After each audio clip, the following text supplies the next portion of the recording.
வணக்கம் வணக்கம்ங்க. இது காலையில இப்ப மணி 10 ஆகுது.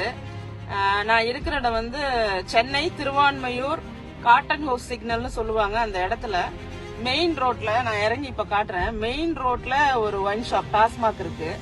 அந்த டாஸ்மாக் காலையில இருந்து ஓபனா இருக்கிறதா தான் நினைக்கிறேன். இப்ப நல்லா ஓபன் ஆயிருக்கு. எல்லாரும் உள்ள போய் மது வாங்கிட்டு இருக்கிறத பாக்குறோம். நேரடியா அந்த காட்சியை பதிவு பண்றேன். ஏன்னா அரசாங்கம் கவனத்துல எடுத்துக்கணுங்கிறதுக்காக. ஏன்னா எல்லா இடங்களிலுமே நீங்க கள்ளத்தனமாக 12 மணிக்கு திறக்க வேண்டிய டாஸ்மாக 10 மணிக்கு திறந்து டாஸ்மாக் நடத்திட்டு இருக்கீங்க. இதுல மிக மிக மோசமானது என்னன்னா, எதிரிலேயே காவல்துறை சேவை மையம் அப்படிங்கிற ஒரு போர்டு இருக்கு. அப்ப காவல்துறையோட உதவியோட தான் நீங்க இதை நடத்துறீங்களா அப்படிங்கறது எனக்கு தெரியல. இருந்தாலும் மக்கள் இதை தெரிஞ்சுக்கணுங்கிறதுக்காக நான் பதிவிட விரும்புறேன்.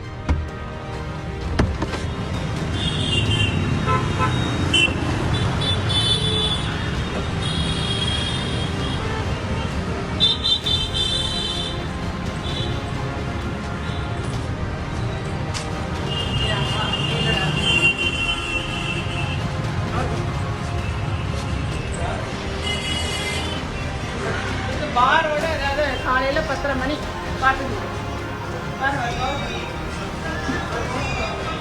ஏன் கடை திறக்கிறதுக்கு முன்னாடி எப்படி ஓபன் பண்ணுவீங்க?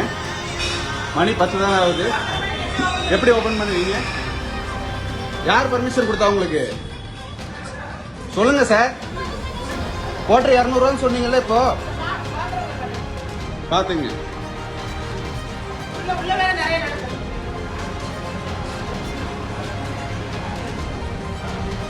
உள்ள பாரே நடந்துகிட்டு இருக்கு. காலையில 10:30 மணிக்கு பார். காலையில 10:30 மணிக்கு இவ்வளவு ஒரு கேவலமான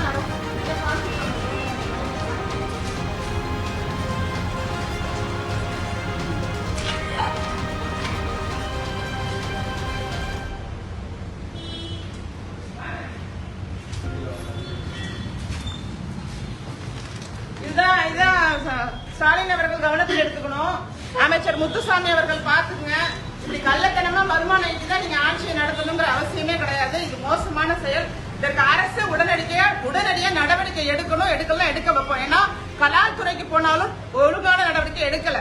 நம்ம இங்க உள்ள இன்ஸ்பெக்டர் சொன்னாலும் அவங்க நமக்கு எதிராக என்ன பண்ணலாம்னு யோசிக்கிறாங்க. அப்ப டாஸ்மாக்கு எதிராக செயல்படுறதுக்கு இங்க யாரையுமே விடாம ஒரு அடக்குமுறை நடந்துகிட்டு இருக்கு. இது நல்லா இல்ல.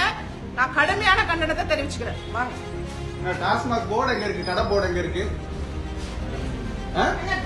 கடை என்னங்க?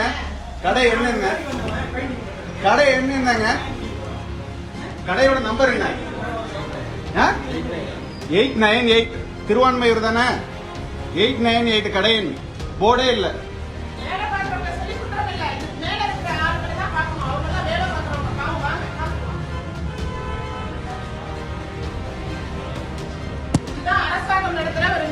அரசாங்கம் நடத்தக்கூடிய நிர்வாகம். இங்க பாருங்க, இது மெயின் டோர். இது மூடி இருக்கு. மெயின் டோர் மூடி இருக்கு. இது ஒரு சந்து வழியா ஒரு பாதை. இது ஒரு பாதை. சந்து வழியா ஒரு பாதை. போங்க. காலையிலே அவசரமா வாங்கி குடிங்க. நாட்டை காப்பாற்றலாம். போங்க.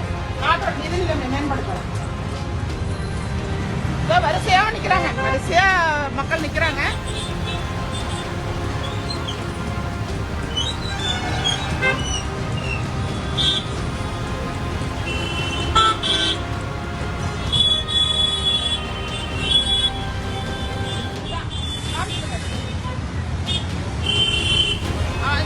கவனத்துல எடுத்துக்கிட்டு அரசு உடனடியாக நடவடிக்கை எடுக்கணும். நான் முதலமைச்சர் அவர்களை நேரடியாக சந்திக்கிறதுக்கு தயாரா இருக்கேன். இது குறித்து செய்திகளை உடனுக்குடன் தெரிந்து கொள்ள சான்றோர் குரல் பக்கத்தை ஃபாலோ செய்து கொள்ளுங்கள்.